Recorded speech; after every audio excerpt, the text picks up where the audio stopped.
Salut Antoine, bienvenue à Bled en Slovénie. Merci. Une terre un petit peu inconnue je crois pour toi. Ouais, c'est la première fois que je viens ici. Et puis j'ai hâte de découvrir. Il y a plein de choses à voir je crois autour. Ouais. Alors il y a un certain poète qui considérait cet endroit un peu comme l'image du paradis. Ouais, écoute, c'est pas étonnant. Ça te avec le lac, les montagnes, tout ce qu'il y a autour pour s'amuser, je pense que c'est pas mal. Ouais. J'en doute pas. Je me suis plongé un petit peu dans tes récits. Oui. J'ai surligné quelques petits mots. J'ai mis ça sur une liste et j'aimerais que tu me racontes un peu l'histoire qui va avec. Bah ouais, volontiers. Hein. On sait ça? Alors on y va. Allez go. Ok.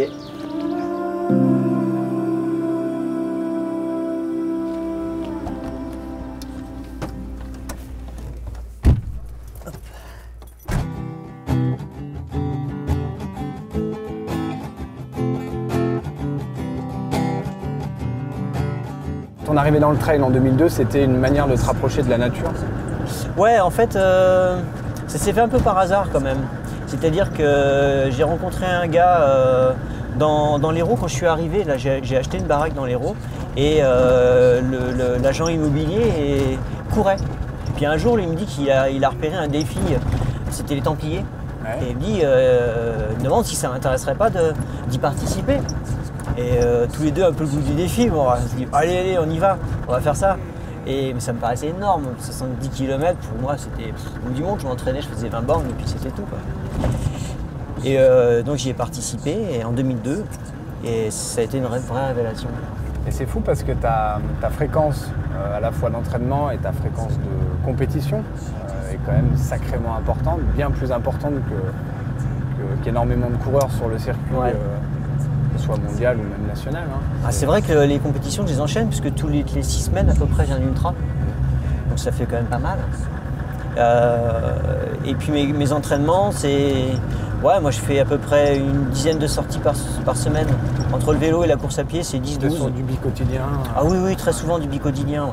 Et l'avantage du bi-quotidien aussi, c'est que ça me libère aussi des jours de repos parce que si je fais 10 sorties, ça veut dire 5 fois le bi-quotidien et 2 jours de repos. Donc finalement, c'est pas mal. Après, tu nuances quand même pas mal tes sorties, c'est-à-dire et tu nuances aussi tes pratiques. Ouais. Il n'y a pas forcément que de la course à pied. Et non, moi j'ai du vélo, beaucoup, qui compte à peu près pour 40% du volume horaire. Et c'est très doux et c'est aussi dans la perspective de m'économiser et de pouvoir durer, tu vois, pouvoir faire encore des années. Là j'ai 45 ans, mais j'envisage d'être au top niveau, toi, de maintenir mon niveau dans l'élite jusqu'à 55. D'accord. Il n'y a pas de raison. Moi j'ai l'exemple de Marco Olmo qui a gagné l'UTMB à 58 ans. Et je veux dire que le temps qu'il a fait à cette époque-là, il n'aura rien à envier à ceux d'aujourd'hui. Hein. Bon, il serait peut-être pas premier, mais il est dans le coup en tout cas. Ah, il est encore voilà. Et moi j'aimerais arriver à ça. C'est un objectif. He'll pretend that he's somewhere else, so far and clear, about 2000 miles. Hello Fabien. Ça va bien? Ça va? Ouais. Salut Antoine. Fabien. Vous avez fait bonne route? Il nous fallait un guide, un chef, un mec qui connaisse le coin. Écoute, je crois que tu étais tombé sur la bonne personne. C'est improbable d'ailleurs de tomber sur toi ici. Eh ben écoute, bienvenue en Slovénie. Fabien, parle-nous un petit peu du territoire sur lequel à la fois tu vis et à la fois tu travailles. Écoute, je vis maintenant en Slovénie, donc un petit pays de l'Union Européenne, 33 fois plus petit que la France. Et moi, ce qui m'a attiré, c'est le côté nature, la diversité. Sur un petit pays comme ça, tu vois, là, vous allez passer de la montagne ici, où tu as un sommet à 2864 mètres au Triglav. En 1h30 de route, tu te retrouves au bord de la mer, avec une végétation complètement différente. Il y a énormément de rivières, de montagnes, il y a 2 millions d'habitants, c'est peu peuplé. Il y a beaucoup de contrastes alors. Il y a énormément de contrastes. Et les 3 prochains jours? Et les 3 prochains jours, donc cet après-midi, on va faire un petit tour dans les Alpes Karavanké. C'est la frontière avec l'Autriche. C'est un petit peu moins connu, il y a des bons petits côtés rustiques, il y a des petits alpages, il y a des petits singles, il y a des superbes sentiers pour aller galoper dans ces coins-là. Ensuite, je vous ai prévu d'aller un peu vers une montagne. On va reprendre la direction de Ljubljana, on va descendre sur le bord de mer et on va aller dans un secteur qui s'appelle Nanos. Et vous dormirez en refuge. Donc là c'est pareil, il y a des beaux petits sentiers. Alors les Slovènes, le zigzag, pas trop, tu vois. Ouais. C'est plutôt droit dans le pentu, comme ils disent. Vraiment un beau coin. Et ensuite, on va revenir carrément, on va aller faire un petit saut en Italie. Il y a une toute petite vallée avec une réserve naturelle qui est également magnifique. On a vu aussi hier en arrivant qu'il y avait aussi pas mal de minéraux, de roches.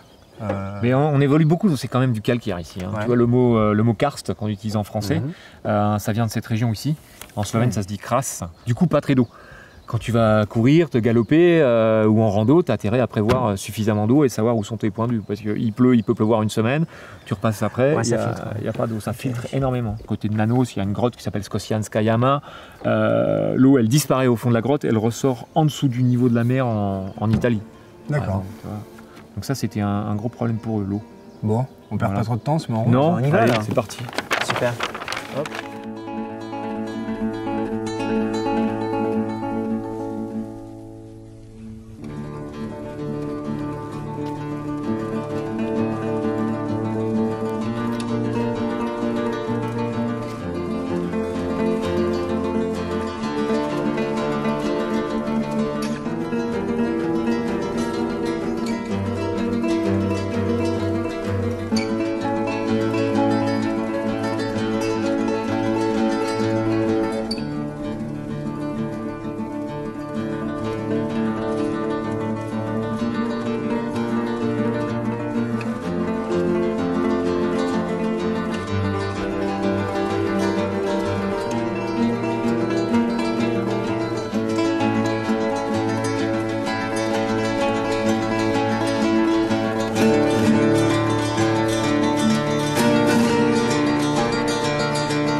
Allez.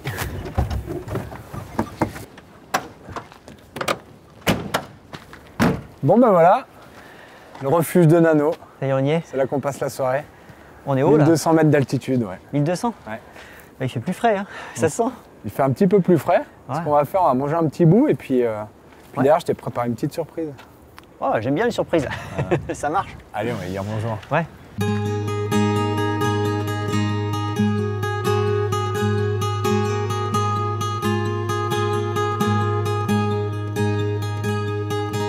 I feel dizzy, all laid back, and I'm too blind to see what's going on outside my lonely window. En quelques années, tu avances, tu progresses avec on va dire une régularité quand même assez impressionnante. Très peu de blessures, voire pas du tout, à part des petites bricoles. Ouais. Des bricoles. Et finalement, 2015, c'est quand même une consécration. Deux Ouais, consécrations, ouais, même. deux Donc, en ton même titre temps. sur l'UTWT et le tant attendu titre sur la diagonale. Ouais, c'est vrai, parce que cette diagonale, c'était ma 9e participation. Et entre-temps, j'en ai fait un paquet d'ultras. Et j'étais un petit peu le poulidor de l'ultra trail, quoi. J'ai gagné quelques ultras, bien sûr, mais jamais des références, quoi. Et cette diagonale, je tournais autour vraiment, toujours deuxième, troisième, chaque année. Et puis là, cette fois, ça a été vraiment la réussite. Surpris quand même. J'ai pas vraiment compris, j'aime bien tout noter, analyser ce que je fais. Et alors peut-être une grosse saison, peut-être l'après Tour des Géants aussi, peut-être 2 ans après. Je pense que le Tour des Géants m'a apporté quelque chose, ça m'a modifié aussi, je crois. Quelque part, un ultra, c'est 24 heures. Et finalement, si j'en fais... Ouais, pour moi, c'est 24 heures, en gros. Et finalement, même si j'en fais 9 à l'année, ça fait que 9 jours où je peux vraiment m'éclater. Parce qu'à l'entraînement, on ne fait pas ça. Je pars jamais pour faire 24 heures. Et c'est vraiment dans ces moments-là qu'on vit des choses fantastiques, avec des émotions, avec des hauts, des bas, c'est du rêve qu'on concrétise. Mais c'est que 9 jours dans l'année, c'est pas énorme finalement. Tu sollicites quand même sacrément ton corps. Il y a la récupération, il y a tout ça. Ouais, c'est-à-dire qu'au début, je commettais quand même quelques erreurs. Ouais. Mais malgré tout, je me suis lancé dessus avec prudence. En m'écoutant justement. À l'entraînement, j'étais pas du genre à aller faire de la vitesse. Donc j'avais plutôt un entraînement qui correspondait à des rythmes d'ultra. Donc j'étais un peu dans la sécurité quand je commençais mes ultras. Et en même temps, quand j'avais titillé un peu les limites, je retrouvais un peu ce que j'avais ressenti plus jeune quand je faisais de l'apnée. où vraiment j'allais au bout, sans respirer. Et puis bon, à la fin, bon, on cesse le combat parce que sinon on meurt, quoi. C'est un peu ça. Et donc j'avais appris à détecter des signaux pour lever le pied ou pour dire tiens, il se passe quelque chose, il faut que je sois à l'écoute. Je voudrais qu'on parle maintenant de 2 personnes hyper importantes dans ta vie. De un, c'est Anne, Oui. et ta femme qui t'accompagne quand même sur beaucoup de projets. Ouais. Et c'est la personne qui va m'aider, me seconder pour toute mon activité professionnelle qui est devenue le trail, mais même avant que ce soit une activité, on va dire, professionnelle, c'était une passion, mais qu'elle partageait. En 2010, tu décides, entre guillemets, de te professionnaliser. Ouais. Tu pars sur entre 4 et 5 années où finalement tu gagnes très peu d'argent. Ah oui, oui. C'est des, je crois, demi-SMIC à peu près. Ouais, c'est ça, un demi-SMIC, ouais, on vivote avec ça. Ouais, et c'est un pari incroyable, même pour Anne, de se dire, ok, mon mari a 40 balais, et à 40 balais, il décide de prendre ce tournant-là. Ouais. Alors ouais, c'est sûr que... Et je le prends avec lui. C'est une sorte de pari, mais en même temps, je dirais que c'est une continuité. Et puis bon, nous, on conçoit aussi la vie d'une certaine façon, c'est-à-dire qu'on est un petit peu reculé par rapport à la société. La planète, elle est énorme, il y a plein de belles choses à découvrir et on a un sport qui nous permet une approche super intéressante de cette vie parce qu'on a des échanges riches avec des gens sur toute la planète et on apprend plein de choses, on s'enrichit des rencontres et ouais, c'est super. Mais ce petit cocon que vous avez finalement au fin fond de l'Hérault, c'est un peu la maison du bonheur, notamment... la porte ouverte à tout un tas de coureurs, d'amis et autres, ouais, dont Christophe Le Sceau. Oui, effectivement. Oui. Et, Christophe, ouais, c'est un ami de trail, c'est un compagnon d'aventure. Il a énormément baroudé et il a un vécu très fort. Il est d'une grande richesse et il va apporter les choses par touche d'humour ou de temps en temps on va apprendre un truc incroyable sur lui. Tu te dis mais il a eu combien de vie ce gars? C'est incroyable. Et quand il vient, c'est aussi une bouffée d'oxygène parce qu'il apporte toujours de l'énergie et puis quelque chose de nouveau en tout cas. Et on prend beaucoup de plaisir à le recevoir à la maison. Et il a une vie atypique quoi, avec son sac à dos, il parcourt la planète. C'est très original. Alors il y a plein de super histoires à entendre, c'est chouette. On connaît Antoine, le coureur basket au pied. On connaît Antoine, l'accompagnateur sportif. On connaît Antoine, l'organisateur. Ouais. Et on connaît depuis quelques années et très bientôt Antoine, le romancier, l'écrivain. Voilà, ouais. J'avais écrit un livre sur la Diagonale des Fous. Ouais. Soyons fous. Alors Soyons fous, ouais. 2013. Avec une bonne partie sur l'entraînement spécifique pour cette épreuve. Et ça m'a donné envie de poursuivre un peu dans la fiction parce que j'ai toujours adoré ça étant gamin.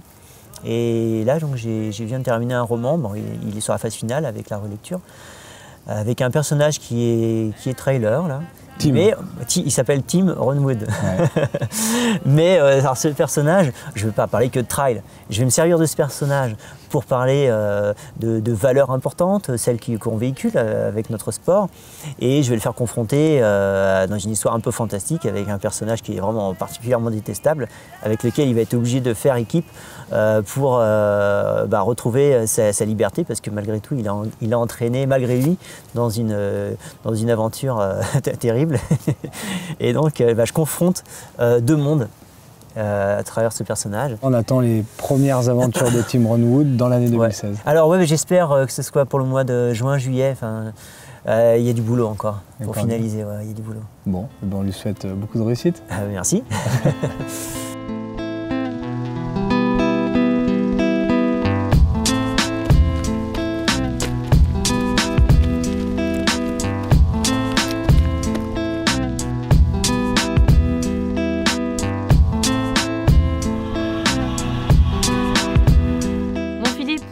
Où, alors ? Je t'ai emmené dans une côte qu'on va dire ce que j'appelle périurbaine, c'est-à-dire c'est une côte qui est presque en centre-ville. Tout le monde n'habite pas forcément malheureusement en montagne.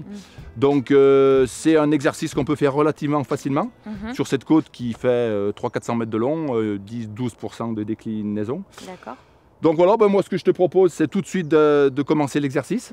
Hein, tu vas débuter la côte au pied. D'accord. Et bien axer toute ton énergie sur la propulsion.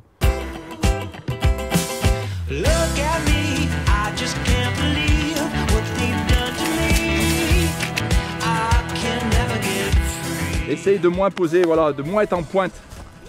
Voilà. Utilise bien tes bras. Tu t'en sers pas suffisamment. Pense bien à réduire ta foulée. bien te servir de tes épaules. J'ai vu là, tu travaillais beaucoup aussi avec la pointe du pied. Toujours, ouais. C'est un défaut. Alors, c'est un défaut, oui et non. Exprès, Sur une côte aussi courte, c'est intéressant. Ouais. Sur quelque chose de plus long, tu as une dépense énergétique qui est énorme. Maintenant, eh ben, on va faire l'autre partie qui me semble la plus difficile. Donc, c'est la partie descente. Il faut essayer que ton corps soit perpendiculaire à la descente. D'accord. C'est-à-dire que ça va être à l'inverse de ce qu'on a tendance de faire et se réduire. Au contraire, tu vas rentrer dans la descente. Forcément, ta foulée va se réduire.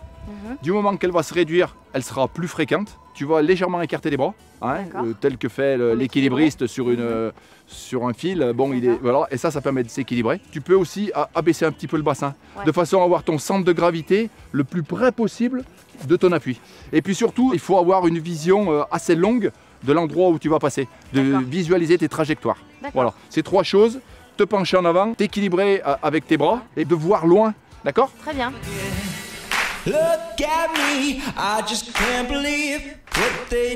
Voilà les petites foulées là, c'est parfait. Mais tu es un petit peu en arrière, hein. Tu te penches pas suffisamment en avant. Tu hésites dans la descente là. Et c'est comme ça qu'on tombe. Et c'est qui rigole pas, Papa Phil. La clé, elle est là en fait. C'est accepter la pente. En fait, j'ai l'impression que je vais tomber. Et ben voilà. Mais du fait que tu vas tomber, si je me penche en avant, je mets mon pied pour pas tomber. Si tu es un peu en avant, la cheville, le genou, le bassin, tout te sert d'amortisseur. Voilà. Penche-toi.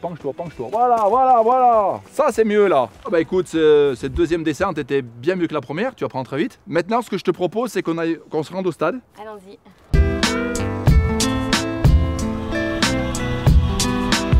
On va faire différents exercices. Hein. Tu vas en faire un. Déjà, le premier, c'est tu vas monter jusqu'au sommet en essayant d'être le plus fréquent possible. Hein. On reproduit un petit peu ce qu'on a fait tout à l'heure dans la côte, où tu vas aussi bien te servir de tes mains. Donc tu essaies d'être très fréquente. Allez, c'est parti. Voilà. Là, c'est très bien. Voilà. Parfait. Et là, tu te sers de la descente pour récupérer. Donc tu récupères peu. Maintenant, tu vas sauter à pieds joints, tout simplement. D'accord. Et chaque fois, tu te sers bien aussi de tes bras. Mais là, sauf que les bras, tu fais pas... D'accord. Tu les fais les deux ensemble. D'accord. Voilà. Bon, maintenant, tu fais sur une jambe. Sur une jambe, tout à fait. Ok, j'alterne ou... Non, tu alternes pas, tu fais sur une jambe. Par la droite. Voilà. Eh oui, c'est difficile. Et pourtant, c'est court. Enfin, on a peu de marche. Lorsqu'on arrive, on dit « Oh, mais elle n'est pas très grande », mais finalement, c'est bien suffisant, quoi. C'est bien suffisant. Tu peux faire pareil sur l'autre jambe. On a chacun une jambe qui est plus forte que l'autre. Hein. Et oui, je vois. J'entends au niveau de fréquence cardiaque, là, tu es bien monté.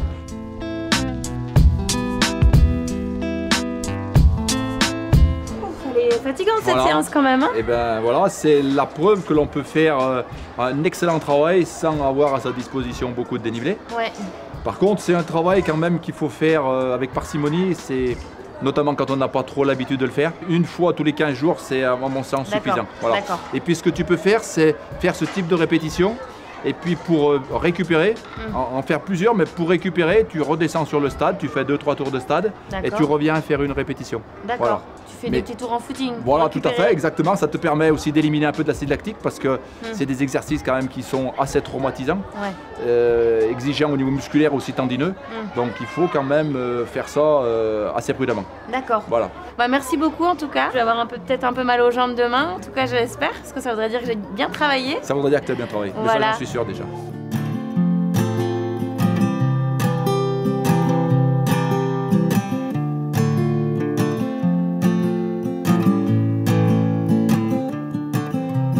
Antoine, dans l'un de tes récits, tu indiques, tu écris, je cite, « J'ai orienté ma vie et celle de ma famille dans un concept un peu dit ultra ». Ça veut dire quoi exactement ? Ça veut dire qu'on fait en sorte de mettre tous les atouts de notre côté pour réussir dans cette discipline. C'est faire attention à son alimentation notamment, et donc d'être attentif à ce qu'on va manger, faire un peu des recherches sur les aliments, ce qu'ils apportent au corps. Est-ce qu'il y a des choses que tu t'interdis de manger ? Ouais, je mange plus de viande rouge. Bon, ça peut être exceptionnel, ça peut m'arriver, mais de mon propre gré, je le ferai pas, quoi. Pas de charcuterie, je prends pas de café, pas d'alcool. En fait, ce qui est un peu acidifiant pour mon équilibre acido-basique, j'évite. Après, il y en a d'autres, des choses certainement, mais on a tellement de choix que c'est pas du tout une contrainte. Donc en fait, tu es la preuve qu'on peut arriver à se nourrir correctement et autrement. Ouais, c'est vrai. Par contre, il faut s'en donner les moyens, c'est-à-dire qu'effectivement, il faut quand même acheter un peu de terrain. Il faut avoir aussi cette chance ou la provoquer, parce que rien qui interdit d'aller se poser dans un coin, habiter, vivre sa vie à un endroit qui nous plaît, et puis essayer de faire en sorte de se donner ces moyens-là. Hein. Moi, ce que je veux savoir, si c'est le Antoine Guillon qu'on connaît aujourd'hui, il a un péché mignon, ou s'il y a vraiment quelque chose sur lequel il n'arrive pas à dire non. Ah bah, ce serait le chocolat. Chocolat. Ah ouais, tous ceux qui me connaissent, ils vont dire c'est le chocolat. Non, c'est sûr. Ouais, j'adore ce chocolat. Ouais. L'année dernière, on avait parlé d'un rituel que tu as avec tes enfants sur les courses, c'est-à-dire suivant le classement que tu as, il y a une histoire de mousse au chocolat, il me semble. Exactement. Ouais. Si je suis sur le podium, j'ai une grosse mousse au chocolat. D'accord. Voilà. Mais dans tous les cas, j'ai un gâteau. Ça se mérite quand même. Et le gâteau au chocolat, c'est systématique. Et d'ailleurs, cette année, quand j'ai terminé la diagonale, ma femme était sur la ligne d'arrivée avec un petit gâteau au chocolat. Ah, c'est beau ça. Ouais, c'est pas mal. Wake up to the sound of your fleeting heart. Wake up to the sound of your fleeting heart. When you go, all you leave is a work of art on my chest, on my heart.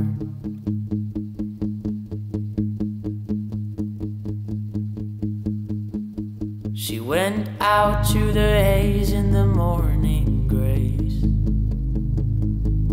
She went out and got lost in a tall hedge maze. Where'd you go, where'd you go, why'd you leave this place? On my heart, on my face. And my love is yours, but your love's not mine. So I'll go, but we know I'll see you down the line. And we'll hate what we've lost, but we'll love what we find. And I'm feeling fine, we made it to the coastline. Ooh, ooh, ooh.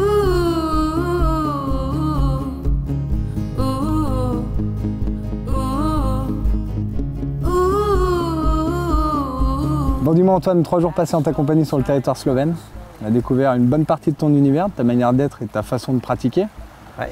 Et puis on a repris quand même pas mal de dénivelé négatif pour redescendre au bord de la mer Adriatique, à quelques kilomètres de l'Italie. Ouais, depuis hier, ouais. Voilà. On s'en est fait. On a fait pas mal de bornes. Et moi j'aimerais qu'on termine cette petite émission avec une interview un peu cash. Ouais, Des d'accord. petites questions auxquelles tu vas devoir répondre un peu du tac au tac. Ok. Ça te va? Ouais. Ok. Allez, on y va, ouais. Alors pour commencer, j'aimerais connaître un petit peu l'émotion qui te traverse le plus sur un ultra. C'est la fin de course. Ouais. Ouais, c'est la concrétisation de tous les efforts, et pour moi et puis pour les autres aussi. Donc ça fait hyper plaisir, c'est beaucoup d'émotions. Est-ce que tu as une déception en 45 ans de vie et en bien 15 voire 20 ans de carrière dans le trail? C'est de ne pas avoir connu l'Hérault plus tôt. Ouais. La région là où j'habite là maintenant, ouais, c'est ça. C'est fou quand même parce qu'en passant par Tahiti, par pas mal d'endroits dans ta vie comme ça, c'est vraiment l'Hérault. C'est vraiment cet endroit là, ouais, je me suis ancré là, et pour de bon j'ai l'impression. Bon, ton plus grand rêve? Qui a été ou qui sera? Je pense que je le vis. T'es en plein dedans. Ouais, je suis dedans. La dernière fois que tu t'es senti légitime dans le monde du trail? Écoute, j'ai l'impression que c'est régulier, en donnant des conseils. C'est dans le conseil, c'est ça. Un excès, le plus gros excès de ta vie? Je pense que c'est le tort des géants, pour rester sur le trail. Ça, c'est de l'excès. Antoine Guillon, il lui arrive d'avoir des coups de gueule un peu? Ouais, mais c'est vrai que je les garde en général pour moi. Ce que j'aime vraiment pas, c'est les personnes qui confondent la gentillesse avec la crédulité. Dans le monde d'aujourd'hui, on est entouré de requins et ces gens-là sont vraiment détestables. Ils se reconnaîtront? Ils se reconnaîtront, ouais. Et enfin, si tu devais passer un message aux trailers qui te regardent là, à cet instant-là? Alors, ce serait de mon dicton préféré, qui veut aller loin ménage sa monture et qui trop convoite finit par tout perdre. Parfait. C'est ça. Bon, en tout cas, on te remercie énormément pour ta gentillesse, pour le partage que tu as su nous donner là pendant ces quelques jours. Et on va te souhaiter beaucoup de courage et beaucoup de bonnes choses pour la suite. Merci beaucoup et moi je vous remercie vraiment sincèrement aussi. J'ai découvert un pays, une équipe super dynamique, super sympa. Dire que ça peut que bien se passer dans ces conditions. Moi j'ai passé de très très bons moments. Super. Merci beaucoup. Avec plaisir.